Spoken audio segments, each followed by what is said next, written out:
Thank you very much to the organizers for having this paper on the program. And since it's the last talk of the conference, and which has been a great and excellent conference, I think it's only fair to give them a round of applause for organizing this great event. Thank you. So this paper is about regression discontinuity designs with manipulated running variables. It's joint work with my colleagues at Columbia, Francois Girard and Mika Rokkanen. And in some sense, it sort of embodies the spirit of this conference because it's among these authors bringing together people coming more from the econometric side and people coming more from the applied micro side of research. So what are we talking about here? I guess most of you have heard about regression discontinuity designs. These types of designs have become very, very popular identification strategies in empirical economics. They have been around for quite a while, but sort of the literature has really only taken off in the past 10, 15 years or so in economics. And so just to remind you, the basic idea of these designs is that you're looking at settings where the treatment that you're interested in evaluating is assigned according to some very simple structure, namely that a unit receives the treatment if and only if the value of some observable running variable is above a known cutoff. And then identification proceeds as follows. You kind of zoom in on the cutoff. You look at only the action that's happening very, very close on either side of the cutoff, and you achieve identification by arguing that units on different sides of the cutoffs are actually pretty similar, and thus that you can get identification by comparing their outcomes. So to give you an empirical example, this is actually something that we study in the paper. So this is data on unemployment insurance in Brazil. So this is data on workers who got laid off involuntarily. And what I'm plotting here on the x-axis is the time that has elapsed for these workers between the moment they got fired and the last time they got fired.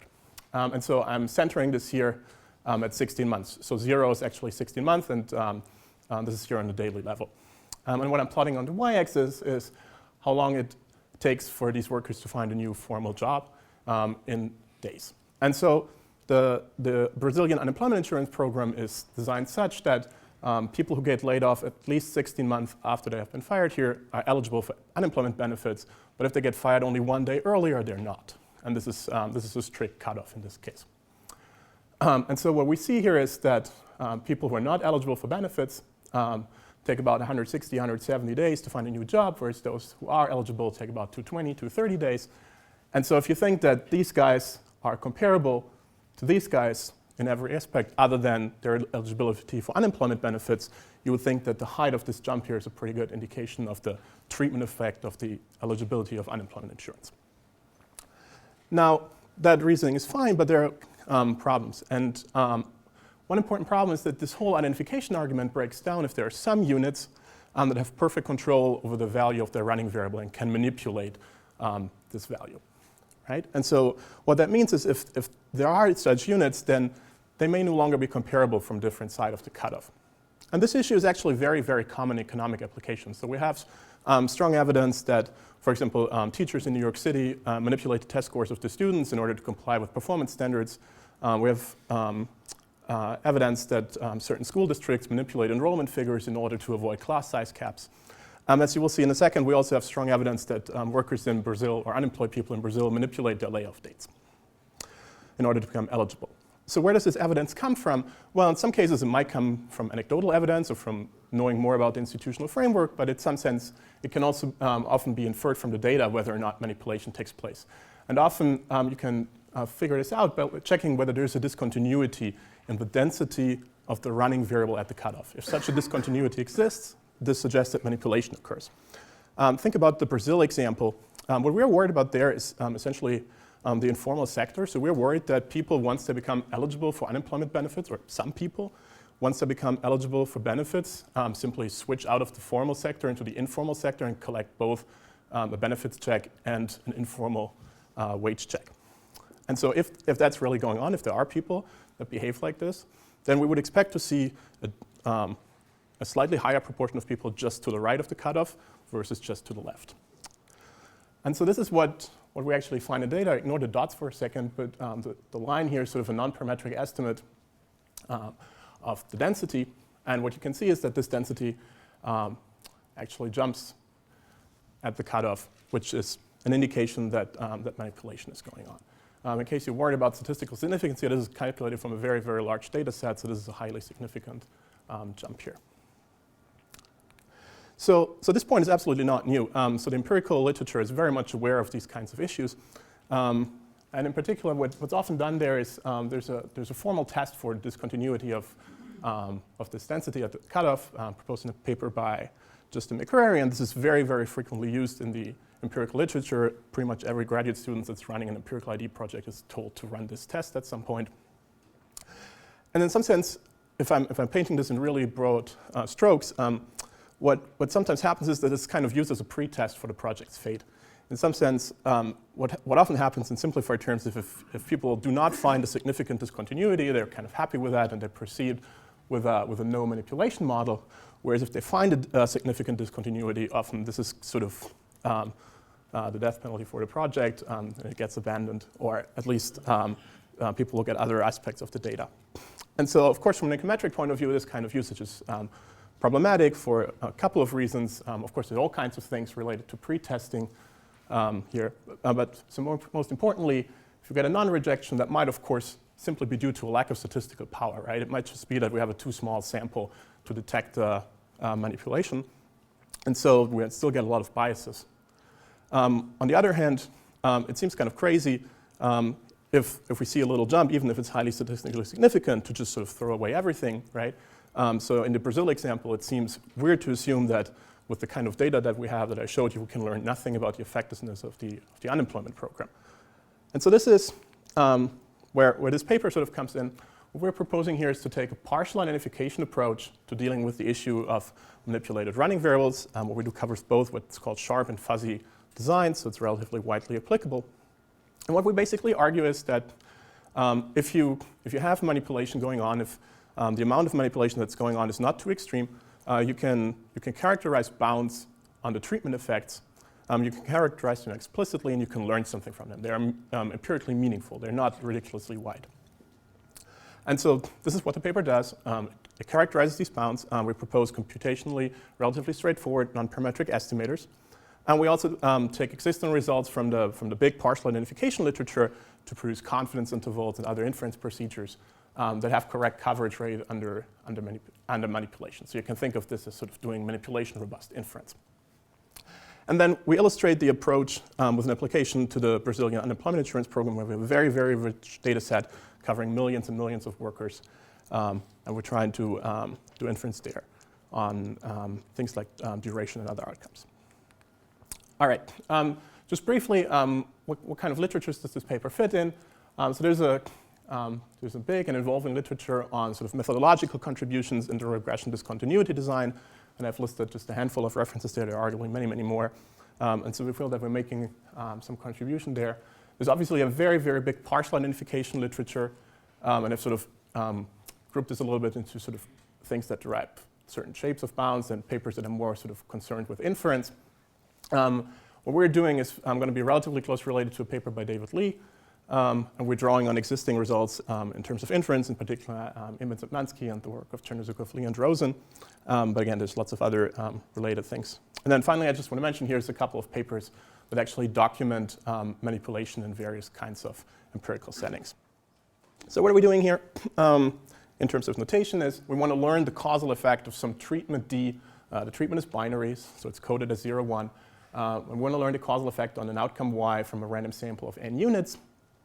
Treatment assignment is denoted by z, so z is equal to 1 if the unit is told to get the treatment, and z is equal to 0 if it's told not to get the treatment. Units have potential outcomes, y1 and y0, and there's also a potentially imperfect compliance, so there are potential treatment states, d1 and d0. And the observed treatment status is equal to d1 if the unit gets told to get the treatment, and it's equal to d0 if not, and potential outcomes lead to observed outcomes in the usual way. All right, so the thing about regression discontinuity is that there's a specific rule about how treatment assignment works. So unit I is assigned to receive the treatment if some observed running variable, which we call x, lies above a known cutoff c. So z is just an indicator for this event going to happen. And then we distinguish two cases. One is what's called a sharp regression discontinuity design, where there's perfect compliance, so everybody does what they are told, and treatment assignment and the actual treatment decision are actually the same thing. And then there are fuzzy RDs where compliance is imperfect, but there are no defiers, right? So where the treatment sort of, the assignment to the treatment just influences people into one direction. So it's a classical monotonicity condition.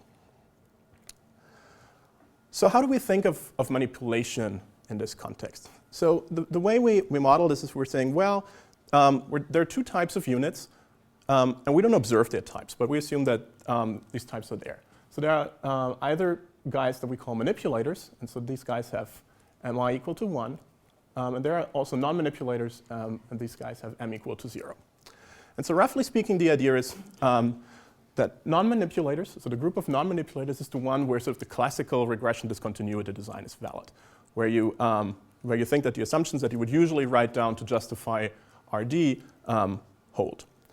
On the other hand, you have a group of manipulators, and these guys are assumed to have perfect control over the value of the running variable, or at least they can perfectly determine on which side of the cutoff they're ending up. And so they can do this in essentially any kind of way. In particular, they can do this as a function of their potential outcomes or some signal of the potential outcomes. We leave this essentially unrestricted up to one thing, which you see in a second. So in addition to that, we impose the following major assumptions. The first is we assume that the running variable among non-manipulators has a continuous density function around the cutoff. We assume something similar for manipulators. So also among manipulators, the running variable has a right continuous density. Why do I not worry about left continuous? Well, that's because of the next assumption, because we're assuming that manipulators only have running variable values bigger than or equal to the cutoff. So this is, in some sense, the most important assumption here. This is kind of saying that there's only one direction of manipulation.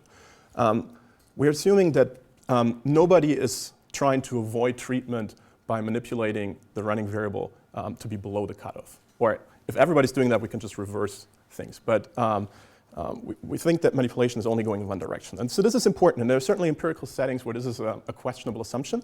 But for these kinds of applications that we have in mind, where the treatment is sort of eligibility for unemployment insurance, eligibility for a scholarship, to go to a good school, things like that, it seems like a reasonable thing. It's really hard to imagine a setting where people would try actively avoiding to receive unemployment benefits. So this is the assumption that we're working with. Okay, so just to give you an idea, what this basically means is that the observed density of the running variable in the stylized way is going to be the black line here. And then we assume that the density of manipulators is this here, where the dashed part we don't observe. So now what's the parameter of interest? What I'm going to focus on in this talk is a causal effect on non-manipulators. So in general, the type of object that we're trying to learn something about is like a local average treatment effect type of thing. So we're trying to learn something about the average treatment effect for units at the cutoff that are compliers in the traditional use of the word. So units where crossing the threshold changes the treatment decision. And we're going to look at this parameter among non-manipulators. Just as a remark, if the treatment, if the RDD happens to be sharp, then everybody's a complier, and then I can just drop this conditioning here. And so then in the sharp RD, you would think of this as a standard average treatment effect. So let me briefly say something about why we do this. It's not that we cannot say anything about manipulators or on the effect of manipulators, but we can not say a lot of stuff that is not really trivial. So the easiest way to think about this is think about the sharp design. Manipulators are guys that always get treatment, right? So it's really hard to say what would happen to them if they wouldn't get the treatment. You can sort of say, well, if the support of the outcome is bounded, you could assign them the lowest possible value. But if you have unbounded support, you really quickly get into rather trivial bounds for these guys. So for this reason, for the purpose of this talk, we focus on effect among non-manipulators. So how does identification work here? So the question is, what can we learn from the distribution of observable variables, so y, d, and x, about our parameters of interest? And so we're going to do this analysis in 3 steps. First step is we're going to try to answer the question, how many units are actually manipulating? How many manipulators are there around the cutoff? And then we're going to use this information to derive a bound on our treatment effect for sharp RD, and then we're going to extend this reasoning to fuzzy RDs. And what we're after are sort of explicit characterization of sharp bounds, where sharp here means as good as possible given the distribution of the data and the type of model that we have. So how many manipulators are there? So first of all, we only care about the region around the cutoff, right? We don't care at all what happens far away from the cutoff. Everything that matters for RD is happening local to the cutoff. Now, below the cutoff, there are actually no manipulators, and this happens by assumption, right? We have one-sided manipulation. So that means whenever you see a conditional expectation on future sides where I'm conditioning on the running variable being on the left side, so C minus is my notation for the left limit at C, and a non-manipulator, then I can actually drop this conditioning on being a non-manipulator, right? Because there are only non-manipulators below the cutoff. Now, above the cutoff, there's a mixture of types. And no matter what we do, we can never learn the type of any specific given unit, but we can learn the proportion of manipulators just above the cutoff. This is a quantity that's actually point identified. And so we'll denote this quantity by tau. So tau is just the probability that a unit just to the right of the cutoff is a manipulator. And so basically what this is going to be is going to be the relative height of the jump in the density. So why is that? It's probably easiest to explain on this picture. So slightly sloppily, we have about this many non-manipulators on the left. By the continuity of the density, we have the same number of non-manipulators on the right, and we have a total of this many units on the right. Right? So this is the number, the proportion, sorry. These are non-manipulators, these are manipulators. So the proportion of manipulators relative to the total number of units is just this guy divided by this guy, right? That's intuitively the logic, right? So this is how you get this expression. Okay, and so now we want to use this information to derive bounds on treatment effects, and for illustrative purposes, it's easiest to start with a sharp design case, right? Just to remind you, what we want to do is we want to derive best possible bounds on this guy here, which is an average treatment effect. And so now by standard RD arguments, we can write this expression here as the difference between observed outcome conditional on the running variable on the right and observed outcome conditional on running variable on the left, right? All among non-manipulating units.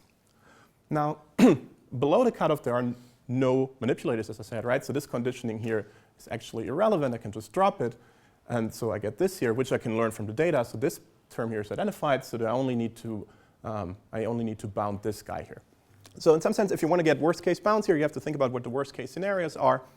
And basically, there are two worst case scenarios. So you have this tau percent of units that are manipulators. One worst case is these are the guys with the highest outcomes. The other worst case is these are the guys with the lowest outcomes. So this is essentially the line of reasoning in the paper by David Lee, who studied sample selection models, right? So what you get is you get a lower bound by trimming away those units who have outcomes that are the top tau percent, and you get an upper bound by trimming those units who have those outcomes that correspond to the lowest tau percent of observed data close to the cutoff. And so that means you can get sharp lower and upper bounds on the treatment effect in the sharp design by this expression here. So here's my truncated conditional expectation, and here's the thing that's point identified, and similarly for the upper bound. Okay, so now this is relatively simple. Now what's happening in the fuzzy design, right? So in the fuzzy design, we don't have perfect compliance. We want to learn this guy here, right? The local average treatment effect for units at the cutoff that are not manipulating. And so again, by standard RDD arguments, we can write this parameter in the following form. We can just take the difference in outcomes on the left and on the right of the cutoff and divide by the difference in treatment probabilities on the left and on the right of the cutoff. Again, everything for non-manipulating units. And then again, we have a C minus here and this conditioning on C minus here. So this conditioning on M equal to 0 here is unnecessary, right? So these two terms here are point identified. So that's good. Now, the things that are left over are these two question marks. And in some sense, oh, they look really familiar, right? So we just bounded something like this on the previous slide. So now the problem is we cannot just do what we did on the previous slide separately for the numerator and the denominator, because these things are not independent, right? If I start trimming away units here that have high outcomes, then these might be either treated or untreated units. So this trimming away these guys has some impact on the denominator here. So I need to be a bit careful about how I do this. I cannot just get an upper bound on this and divide by a lower bound on this. That doesn't work, or at least it's not sharp. So here's the idea. Suppose for a moment that we know the following quantities, so that we know the probability that some unit on the right with a given treatment status is actually a manipulator. Let me say right now, we don't know that, right? But just let's suppose we would, for the sake of the argument. So if we knew these tau1 and tau0 guys, then by Bayes' theorem, right, if we know probability of manipulator given treatment status, we can also get probability of treatment status given manipulator, right? And the formula just looks like this. And so this means that the denominator in, so psi 0 here is the denominator here in this expression, and delta 0 is the numerator, right? So this means that the denominator in the first state would be point identified, right? So if we knew tau1, then we knew the denominator. Now consider the numerator, the delta guy, right? There's one unknown term here, which is expectation of y given x on the right of the cutoff. And just by the law of iterated expectations, we can just condition on treatment status and multiply through with probability of treatment status. And now we can look at this term, and now these two probabilities here for d equal to 0 and 1, they are again point identified through this Bayes rule kind of argument. And now I have two conditional expectations here, and these guys can be bounded as before, and they can be bounded independently because they are on different, these are objects that apply to different samples, right? One is for treated, one is for untreated. So I can get lower bounds by trimming those units who have relatively high outcomes given their treatment status, and I can get lower bounds, I can get upper bounds by trimming those units who have relatively low outcomes given their treatment status, right? And again, this corresponds to these worst case scenarios where manipulators have either the highest or the lowest outcomes among units with treatment status D. So if I put this together, I would get sharp bounds on the numerator, right, on this delta guy, which just look like this. So here's my summation, here's my trimmed conditional expectation. This is all a bit ugly, but there's nothing deep going on in some sense, right? This is multiplied with this probability that we identified, and here's my conditioning on x equal to c minus, and similarly for the upper bound.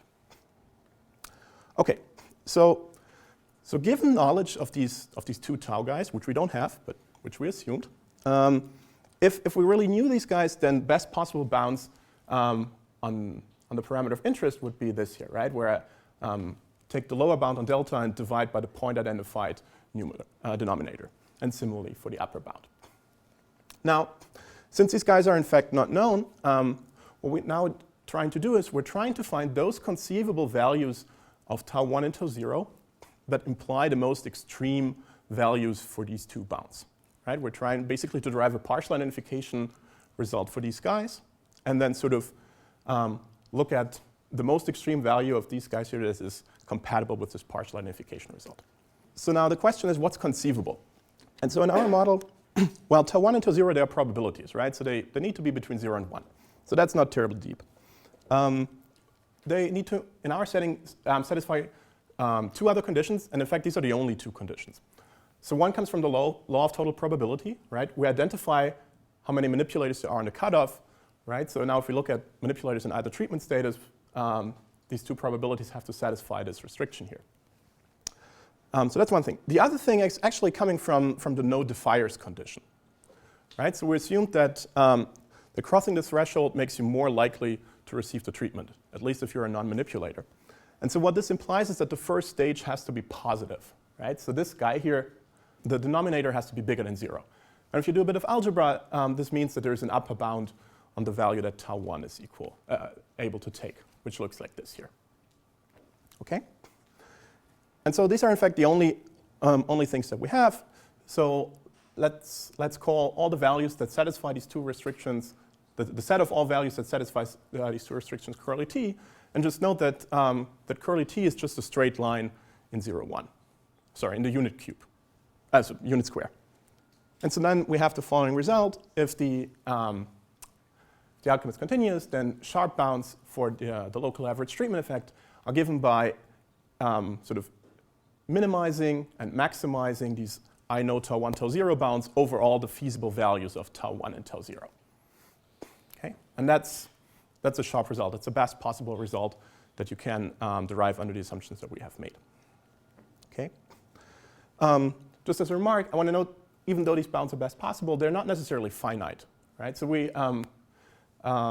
it's possible that if the level of manipulation is too large in some sense, that either this becomes minus infinity or this becomes plus infinity, or actually both happen. So if there's excessive manipulation, then the data become uninformative at some point without further restrictions.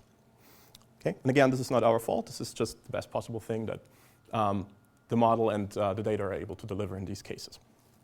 So this is in some sense our main result, but now you might say, well, you haven't really assumed much about what manipulators actually do, and in particular, you've said nothing about their compliance behavior. Right? I've been totally agnostic about whether these guys who end up above the threshold actually take the treatment or not. And so this can certainly be sort of a pessimistic view in a lot of applications.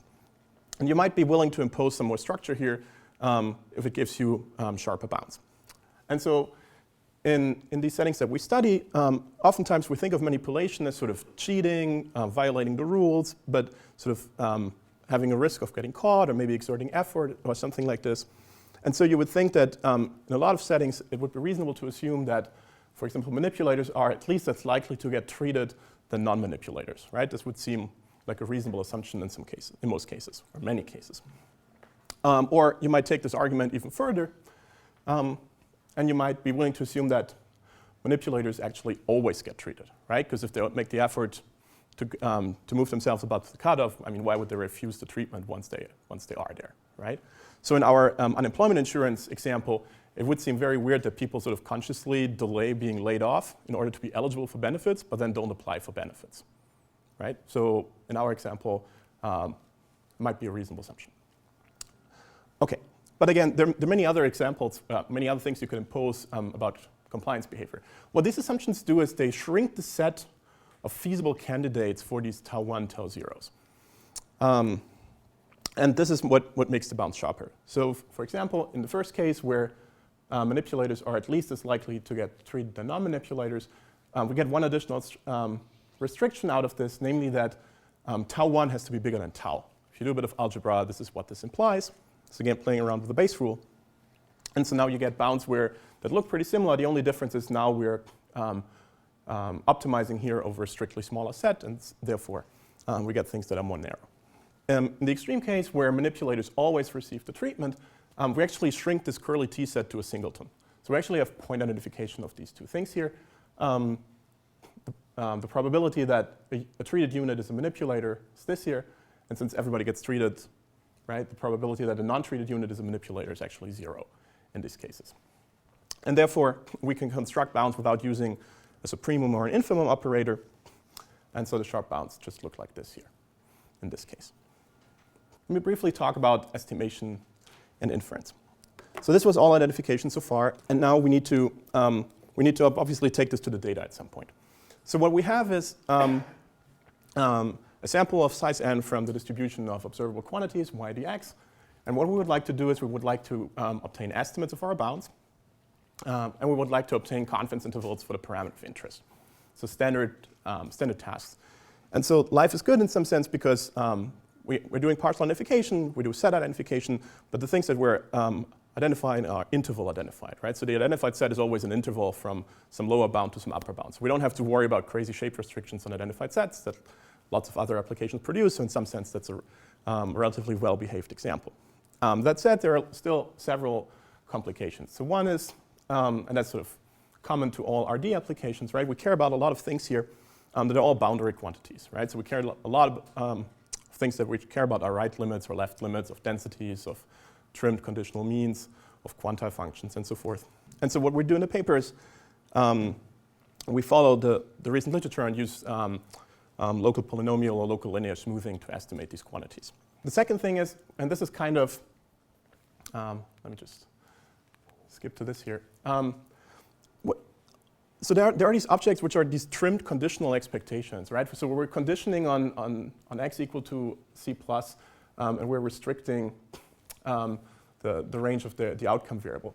So a lot of objects that we need to estimate to construct estimates of the bounds look like this here. So it's kind of clear that if you want to estimate them, you probably want to run local linear regression in a truncated sample, but the question is, how do you want to truncate? And there are several variations, and at first it was not obvious to us which is the best one, and so at the end of the day we agreed that this is probably the best thing you should do. So what we're doing is we're estimating the quantile function, right, here, but we're also estimating its derivative at the cutoff, or the right limit of its derivative at the cutoff. And then we're constructing something like a linear, or in a general case, a polynomial approximation to this quantile function. And we're truncating all the y values that are below this linear approximation within the kernel window.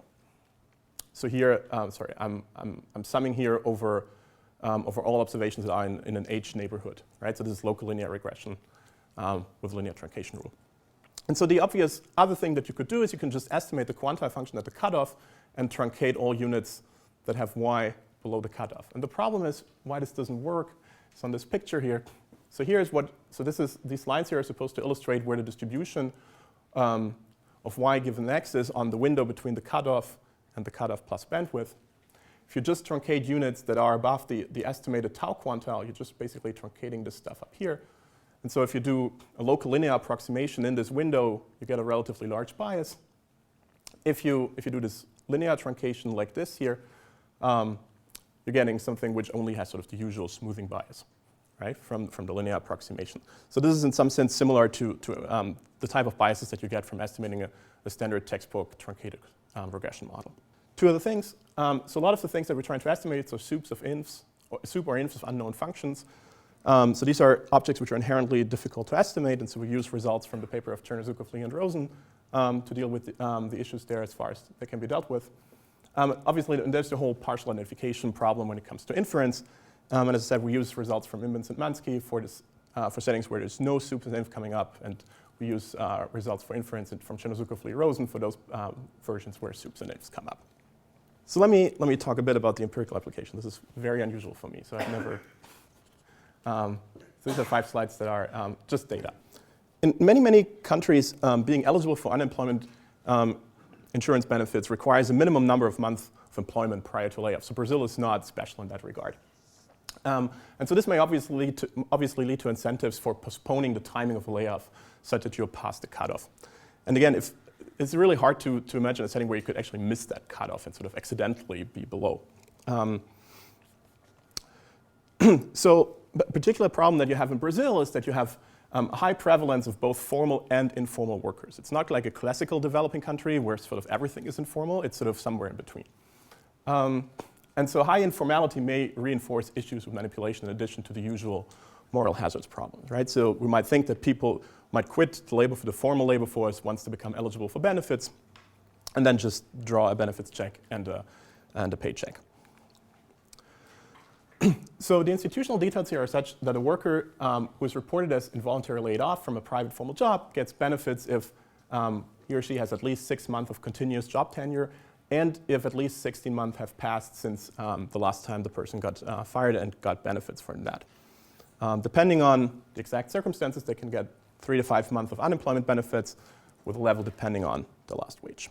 So the data that we have here are 2 big administrative data sets that cover the periods 2002 to 2010. One is a longitudinal matched employee-employer data. And the other thing is the universe of all unemployment insurance payments that the government of Brazil is paying out. And so from the data, we can get UI eligibility, payments, employment status over time, all these kinds of things. And I just want to emphasize that this is a very, very large data set. So for example, in 2009, every month we record about 40 million workers, and we see about 600,000 new unemployed workers every month. So this is very rich data. So maybe we should add the word big data to the title of the paper. So samples, we look at a particular subsample here. These are guys aged 18 to 55, and essentially what we're doing is we're picking guys for which this is the restriction that's actually binding. And so this is the thing that you've already seen. So this is the density of the running variable, right? And we have this jump here at the cutoff. This is the share of units or workers that actually apply for unemployment benefits. So those who are eligible, roughly 80% apply. Those who are not eligible, they still apply, and application rates take up close to the treatment. So that implies that units kind of know that there's a rule, but they don't understand it perfectly. Enforcement is pretty good. People that are not eligible pretty much uniformly get denied, and pretty much everybody who is eligible actually gets benefits. And so here is the outcome. Here, the outcome is duration of time without a formal job. So this is the thing that you have seen before. So here's numbers. So we estimate tau to be about 10%, right? So roughly 10% of the units at the cutoff are manipulators, with a confidence interval going from 7 to 13. If we would ignore manipulation totally, the classical point estimate would be 65 with this confidence interval. If we do our thing, the general late bounds, this is our estimate of the identified set, and this is the Chernyshevsky-Rosen confidence interval. If we do these refined bounds where everybody gets the treatment that manipulates, we figure out that this refinement doesn't really refine anything here. So in this particular case, we get pretty much the same thing numerically. This is just due to simulation noise that it's not literally the same number. But in other settings, this might have more bite. All right, conclusions.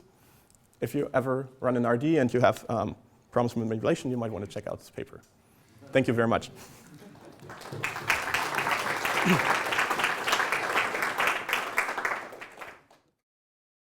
Well, first, thanks to the organizers for inviting me to discuss this very interesting paper. And let me start with the disclaimer that these comments are, represent my view, not those of the Federal Reserve. I'm sure you're dying to find out what the Federal Reserve thinks about this paper. I'm not going to talk about it. Okay. So, there's been this huge number of papers in the last 20 years, applications of RD in economics. When I submitted my first application some 20 years ago to a journal, I got it back in 2 weeks, and it said, this is a very specific design, and I don't think there's going to be too many applications. So now we're hundreds and hundreds, maybe thousands of applications later on, and so I'm surprised how many applications there actually are. There are a lot that are not, they don't seem to quite fit the RD design in that often there's no discontinuity or one that's very hard to find. And then there are cases where you suspect manipulation, even though you might not really see significant evidence of it. And so this paper relates to some of those issues as well. So there's been a lot of work on the design over the years, about non-parametric estimation and testing. A lot of work on optimal bandwidth choice in these non-parametric estimators and quantile treatment effects instead of just average treatment effects.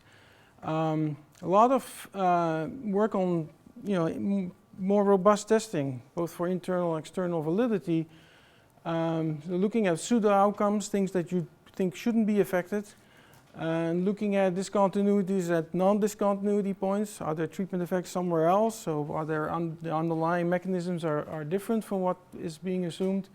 And then testing for discontinuity in the density. This is well-known test for manipulation.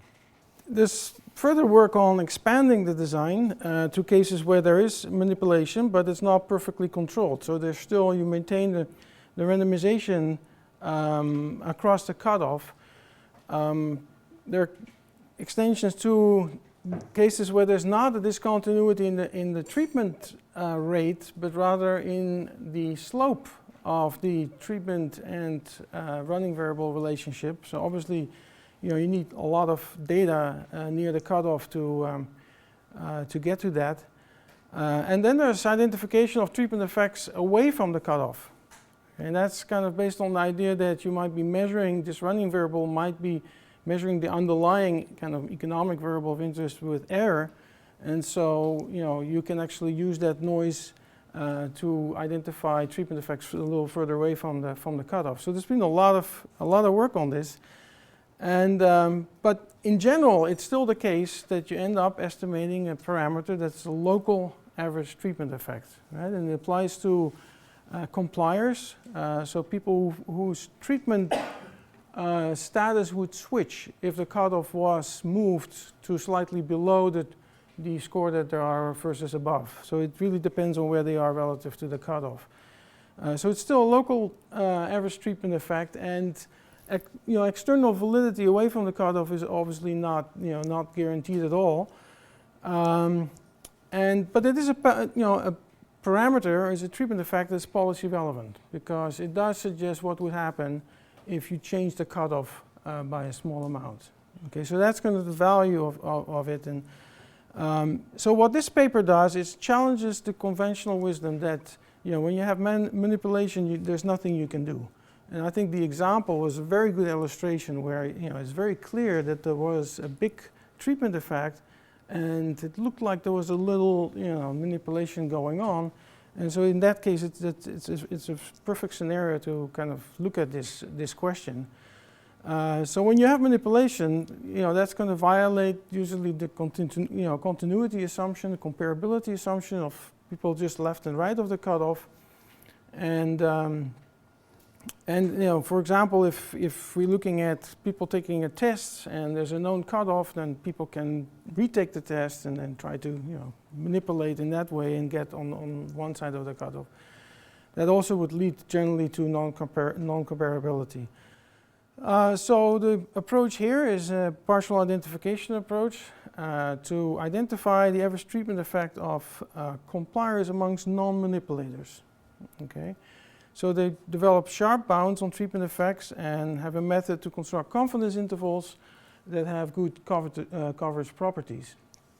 So the idea is very simple. Classify people in two types. There are manipulators and the non-manipulators.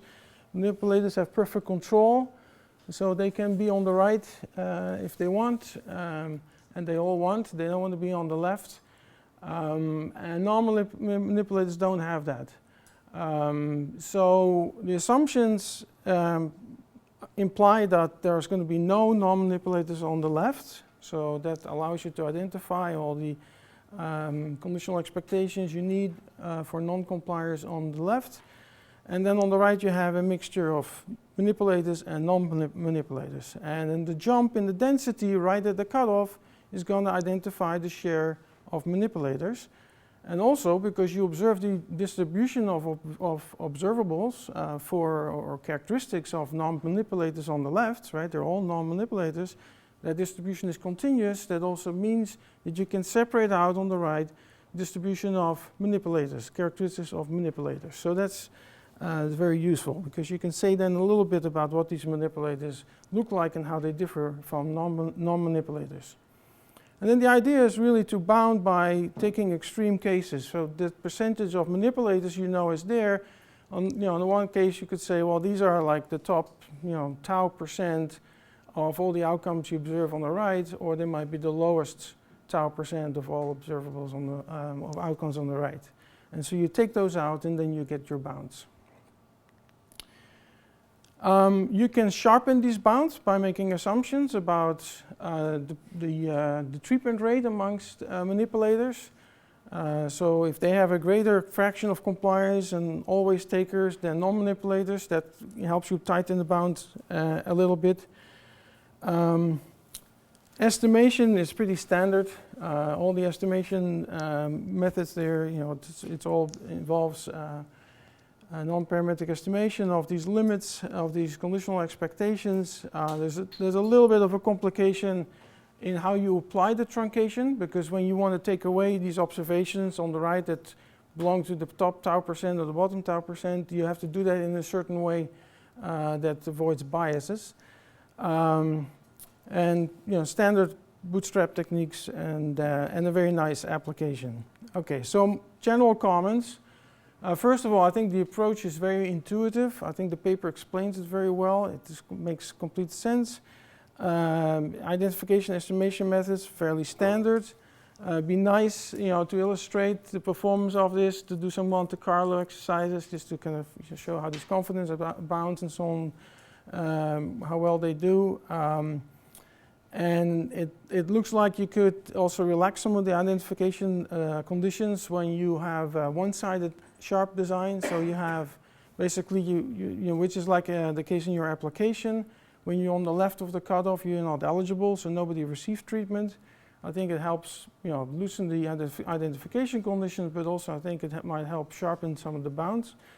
But my main comments, and I have some other technical comments I can talk to you about later, but they focus more on the external validity and also the what these manipulators are, the definition of this group, whether you can expand the definition perhaps of what you call the non-manipulators, and then talk about the policy relevance and the interpretation. So first, as you mentioned and acknowledged, you don't allow for two-sided manipulation. It's only one-sided manipulation. So if you think about a treatment where there's a big heterogeneity in treatment effects and there's a cost of participating or cost associated with getting the treatment, some people might not want to get the treatment, like if there's a big stigma. And so you can't allow for that here. You can't have some people trying to avoid it and other people are trying to get into these programs. So that's a limitation. So you have to be always careful in terms of whether it's applicable or not, this approach. Then my second comment is about what the manipulation, whether it really has to be perfectly controlled and what happens, because that's kind of an unrealistic case. In a lot of scenarios you would have kind of imperfect control. And this kind of relates to Ed's question. And so I was trying to think about, okay, what do you have if you have imperfect control? And people try to make it just over the threshold, but they might not succeed. And then what does it do? To think about that, and I was just thinking of a very simple case where you have manipulators on both sides and non-manipulators. And so this is the scenario that we're looking at. So we have these non-manipulators, they're continuous. I just put it, can't have any shape here, but it has to be continuous here, so there's equal numbers here. And then you got all the manipulators on the right-hand side. Now it could be the case that some of these guys went way out, right? Or they could all be sitting right here at the cutoff. If they're all at the cutoff, you can take them out like you mentioned, but it doesn't really matter how they spread out otherwise, because they're all, this discontinuity here, in the density, you get all the manipulators. Okay, so they don't take any position of where these manipulators would come from. So this is not the counterfactual necessarily, but I think it's useful to think about a case like this.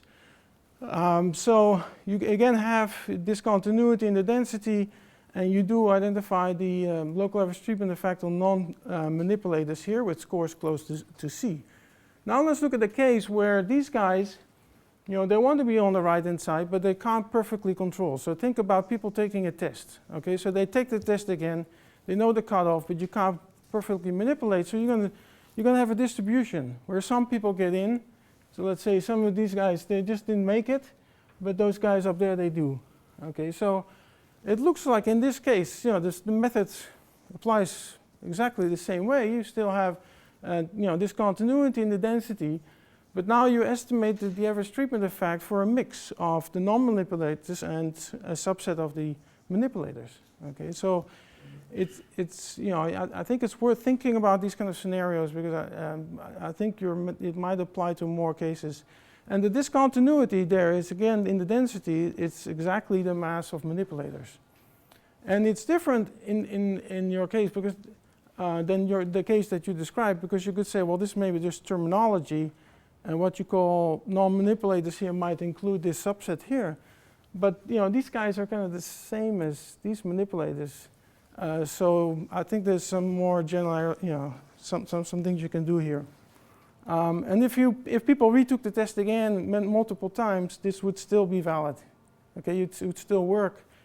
And you can think about scenarios about where you only know the number of times they took the test, for example. And I think with each case you can identify more things. So anyway, so then the policy relevance. So as we know, the local average treatment effect in this case then is identified from non-manipulators, or this mix of manipulators and non-manipulators at the cutoff. Now this is really an issue that's really at the heart of it, in that in the regular RD case, the running variable is exogenous, you can't move it, but now who is near the cutoff is going to be endogenous, right? And you can think of, if this program became very beneficial, the treatment became very beneficial, non-manipulators would become manipulators. And manipulators would exert more effort to try to get to this cutoff. So the composition of people near the cutoff is going to change a lot. So it's really kind of policy driven. So that's an issue with external validity of this partially identified effect. My last comment is about, so the local average treatment effect at the cutoff usually is still policy relevant, because if it sort of says what would happen to outcomes if you change the cutoff by a little bit. So the question is that still the case here? And the general answer is no, because you really need to know what the manipulators are going to be doing. Okay, so manipulators, if you move up the cutoff a little bit, manipulators in that interval, they would try to manipulate and move, and you know. So think about retaking the test. They would retake the test, but you know, after they retake the test, you know, they're going to be on the right, and they're going to have different outcomes just by their actions. They're going to have different outcomes, and we don't know what outcomes those would be. And it also will depend on whether manipulators have time to react. So you can think about long-term, you know, what we might be seeing in the data is just a long-term outcome of a process of learning. These manipulators know what to do. But now you make a change to the program, it might take time for people to figure out. So there could be different effects for long and short term on these manipulators. So really to get to the full impact of a cutoff change in this scenario, you would really want to know more about how manipulators are going to be acting as well, not just the non-manipulators. So I think kind of pushing that a little bit more, I think you're already thinking about trying to, you know, do some bounds on these manipulators. And then in the scenario where you have a mixture of the non-manipulators and manipulators, you might be able to push this a bit further. That's it.